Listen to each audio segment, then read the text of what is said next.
Obrigado, senhor presidente, senhoras e senhores senadores, Rádio, TV Senado, Agência Senado, senhoras e senhores. Determinadas atitudes da presidente Dilma, lamentavelmente, demonstram que ela não quer nem pretende sintonizar-se com o Congresso Nacional. É como se ela preferisse governar sozinha com plenos poderes. Talvez essas atitudes explicam os numerosos vetos impostos aos projetos aprovados aqui. Mas preferimos não crer nisso, senhor presidente. A Câmara e o Senado têm se detido em debates sucessivos para chegar a consenso em medidas muitas vezes intrincadas e de difícil entendimento. Ora, o Congresso Nacional aprovou o fim da multa de 10% sobre o saldo do Fundo de Garantia do Tempo de Serviço de trabalhadores em caso de demissão sem justa causa, porque não havia mais sentido em mantê-la.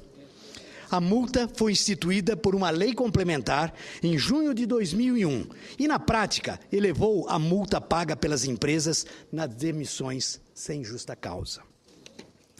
As empresas pagavam 40% e passaram a pagar 50% sobre o valor dos depósitos feitos nas contas do Fundo de Garantia de Tempo de Serviço do trabalhador demitido ao longo da duração do contrato de trabalho.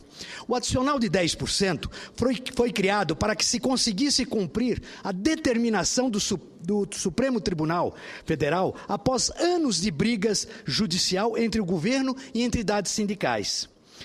Com esse reforço de caixa, a Caixa Econômica Federal, agente operadora do Fundo de Garantia, conseguiu ressarcir os trabalhadores que tinham saldos do Fundo de Garantia.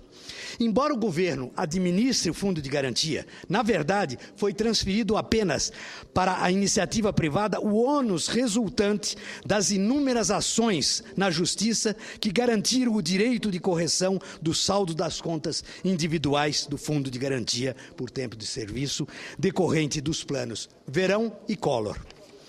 Na época, a correção monetária expurgava pelos planos econômicos Verão e Collor I foi de 16,64% em janeiro de 1989 e 44,8% em abril de 1990, respectivamente.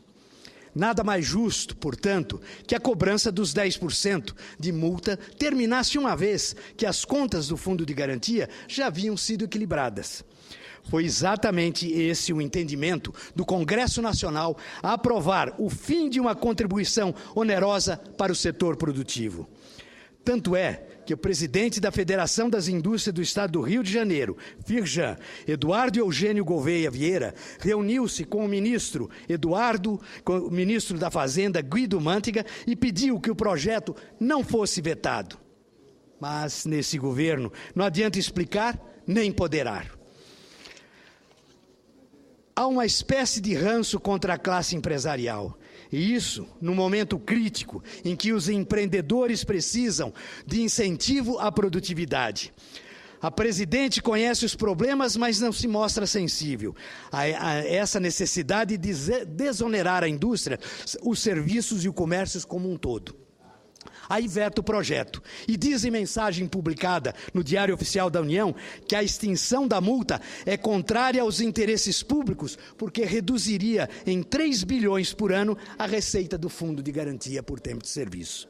Em primeiro lugar, cabe bem questionar nesse caso o que vem a ser interesse público.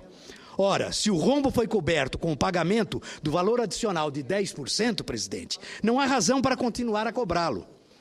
Ao menos nessa questão específica, os interesses públicos traduzem numa voracidade arrecadadora e costumeira do governo, que pretende onerar as empresas, distorcendo o sentido do interesse público. É bom que se reafirme que as contas dos trabalhadores brasileiros no Fundo de Garantia por Tempo de Serviço têm acumulado mais perdas do que ganhos.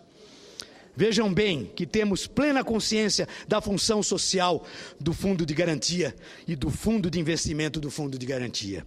Ninguém aqui haveria de questionar os benefícios proporcionados por essa importante ferramenta de financiamento de habitação no Brasil.